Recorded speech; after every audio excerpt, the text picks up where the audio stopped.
Order forms for the software currently available can be obtained from BBC Publications, Schools Orders section, 144, Bermondsey Street, London SE1, 3TH.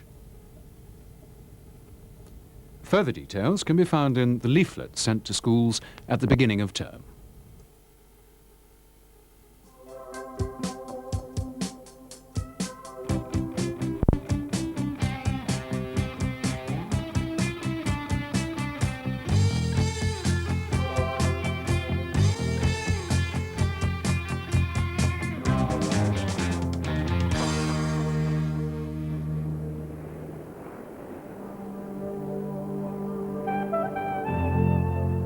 The Sun, the star which keeps all the planets of the solar system in their orbits and the source of all our heat and light. It's a gigantic ball of gas, unimaginably hot.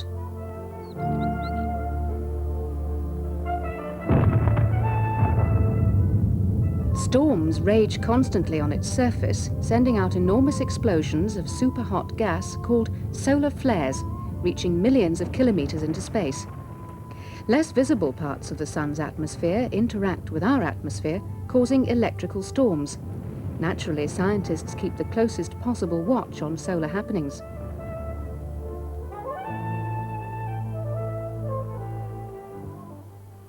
So NASA, the American Space Agency, built the Solar Maximum satellite, which carried several experiments, each designed to look at a different feature of the Sun.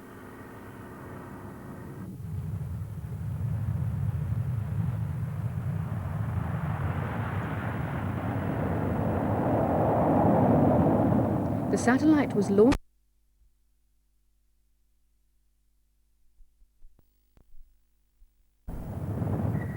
and the first results were spectacular. But then, to the dismay of world scientists,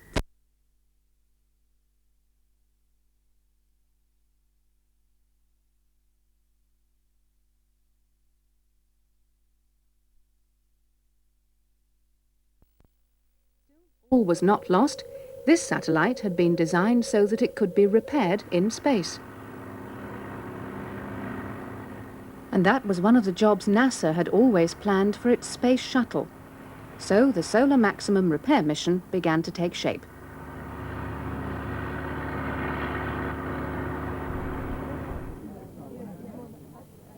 Hundreds of scientists and engineers were called in to plan the mission, and an 18-month training period began for the shuttle crew.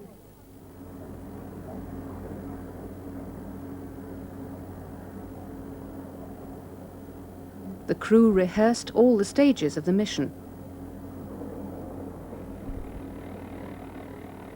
For instance, one simulator allowed the crew to practice using the Manned Maneuvering Unit, a rocket-propelled for moving around in space. They had to learn how to fly alongside the crippled satellite and lock onto it.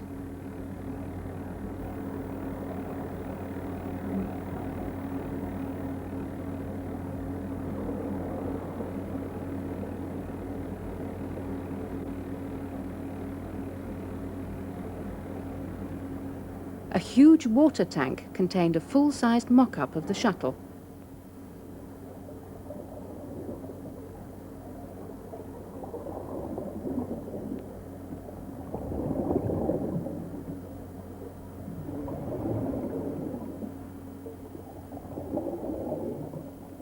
It gave the crew an idea of what it would be like in space.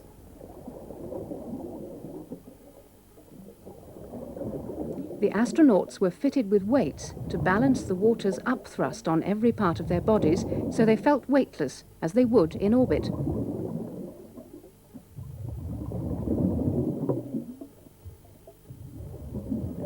Obviously, no space flight, especially one this complicated, would be possible without a vast amount of planning and organization.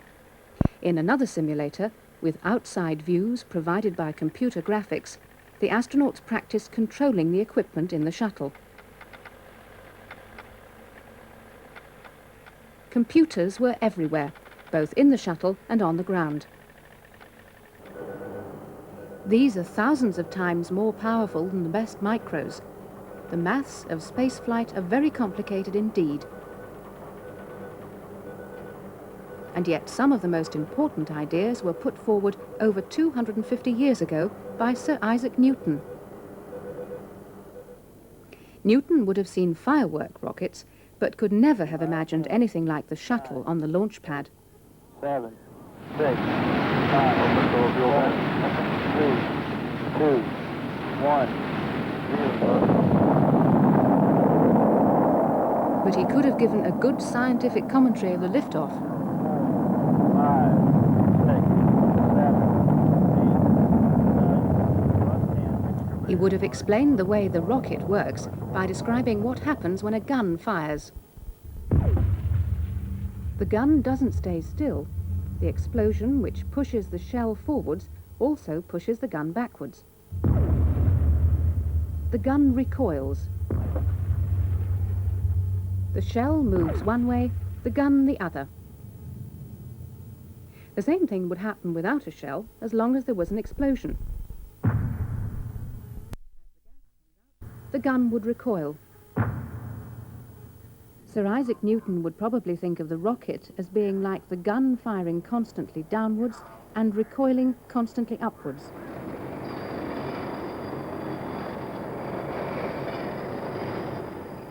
At launch, the motors have first to give enough thrust, enough force, to balance the weight of the shuttle. Then only a small increase in thrust would be needed to overcome its inertia and get it moving.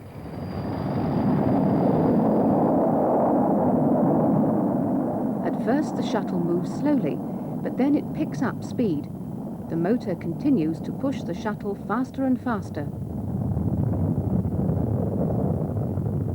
It accelerates from a standstill to over 30,000 kilometers per hour in only 8 minutes.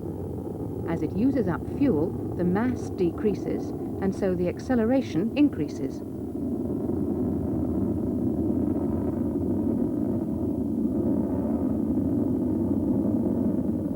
The shuttle doesn't go straight up. It follows a gently curving path.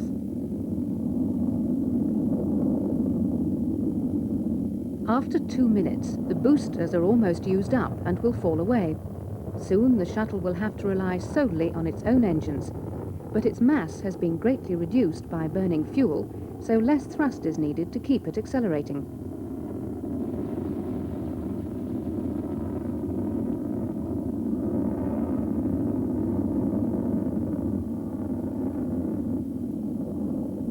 Once at the top of its path, the engines are turned off.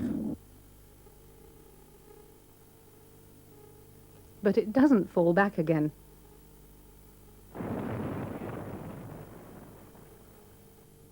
And keeping the engines firing isn't the answer. The shuttle would shoot off into space.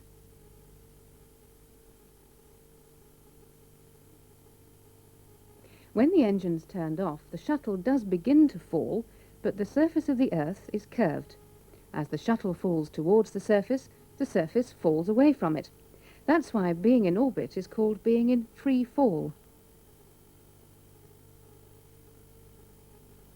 The shuttle is moving very fast, so it's tending to shoot off in a straight line.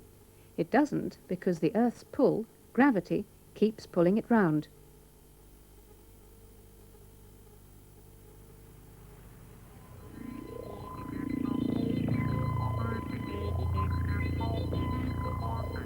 Being in orbit brought new experiences for the crew.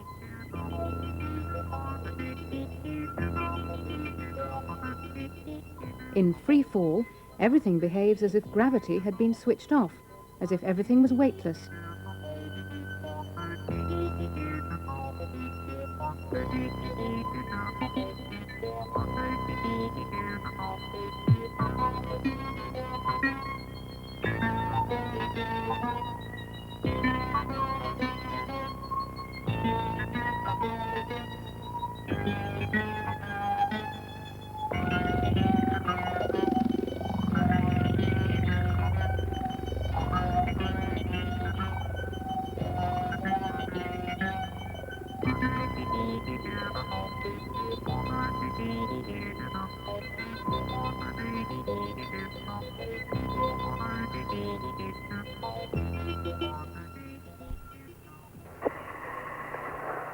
Gotta go.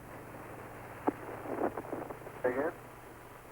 And it's easy to launch satellites from a free-falling vehicle. Maneuver out of the way here. Have a good one, mate. The manipulator arm can be used to lift a satellite out of the cargo bay and hold it over the side. Potato to potato.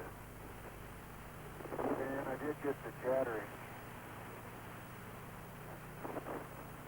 They carefully let go, making sure that the satellite is never speeded up nor slowed down. The satellite will also be in free fall, moving as fast as the shuttle and in the same orbit. It'll keep moving like this even if the shuttle moves away.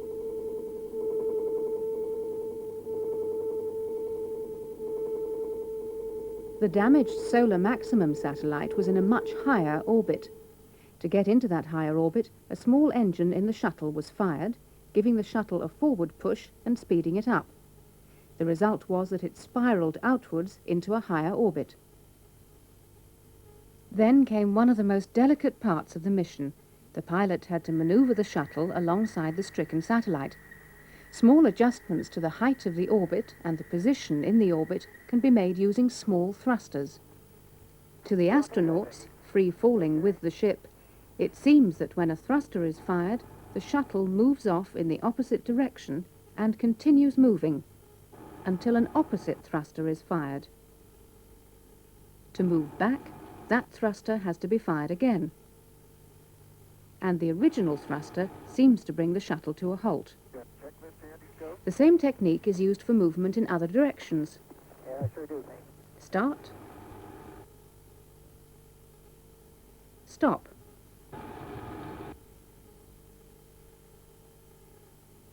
Go back. Stop.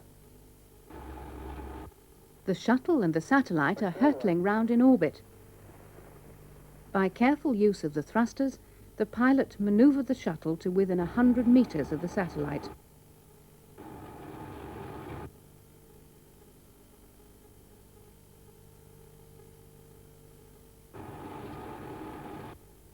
real down approach. Okay, thanks. Check your alternate con modes as required. And now, suit up. And for another member of the crew, it was time to put training into practice. They are retracted. Okay, rod release. Ready in the green.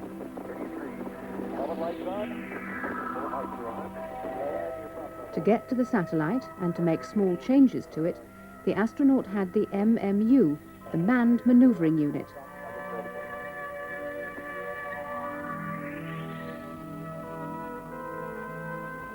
300 meters can be a long way in space.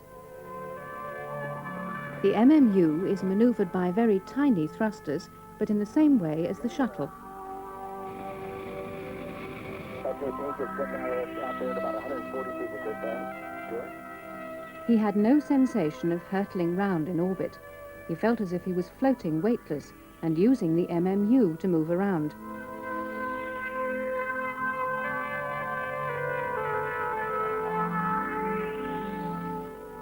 As the MMU is small, the thrusters need only be small.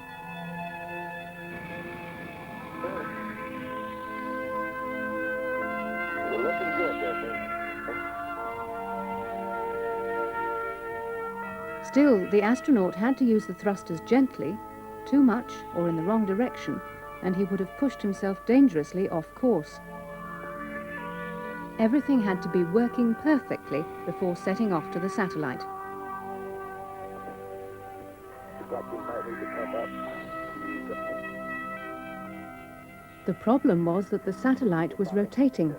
The astronaut had to move over and stop it rotating. I got it sitting high on the orbiter anyhow. The idea was for him to match the spin of the satellite, then clamp on and use the thrusters in the opposite direction and so stop the satellite spinning. At least that was the theory. In fact, because his mass was low and the much more massive satellite was turning quite quickly, he was knocked away.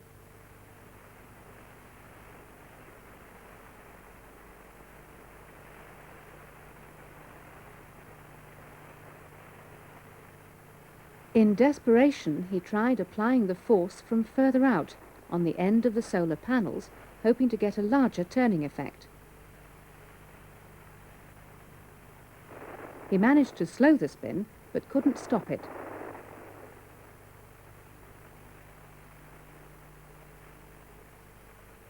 For the astronaut, there was nothing more to be done other than return to the shuttle. But luckily, that wasn't the end of the story.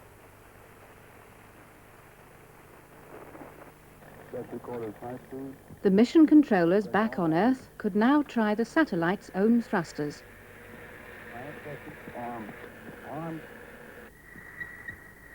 Thanks to the work of the astronauts, they were able finally to stop the spin. 1200 on one side, yeah, 1200 on both. During the night, the crew used the manipulator arm to grab the satellite and to bring it on board. Head backwards towards us, rotate around. To your left, continue left. Which side's the satellite? Excuse me? And a radar on the satellite. They're fairly high, but come back to us. Rotate around to your left. The repair work could begin. The best working position for the crew turned out to be fastened on the end of the arm. Repairing delicate electronic equipment in space is no easy job. Thick space suits and gloves don't exactly help. On Earth, using a screwdriver or drill is no problem, but in free fall, if you use a drill on something much more massive than you are, then all that happens is that you turn round.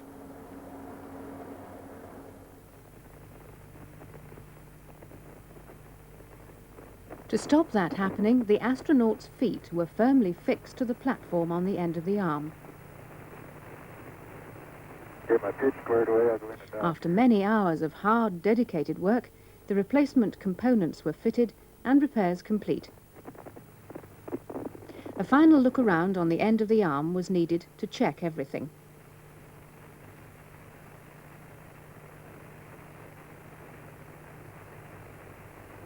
Then pick up the satellite and put it over the side again.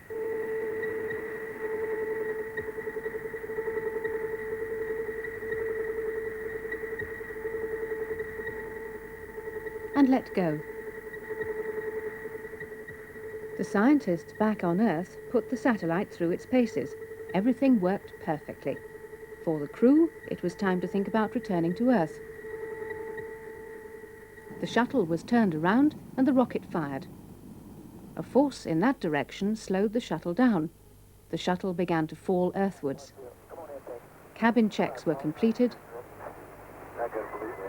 Doors closed.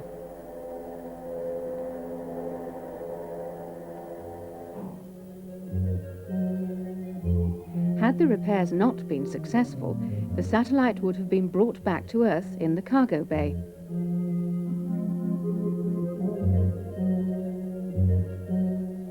Soon, the shuttle met the upper level of the atmosphere. Friction between the fast-moving shuttle and the air heated up the outer skin. That friction also slowed the shuttle down even more. 6,600 feet. When there was enough air, the shuttle acted like a plane, or, as there's no engine, like a giant heavy glider.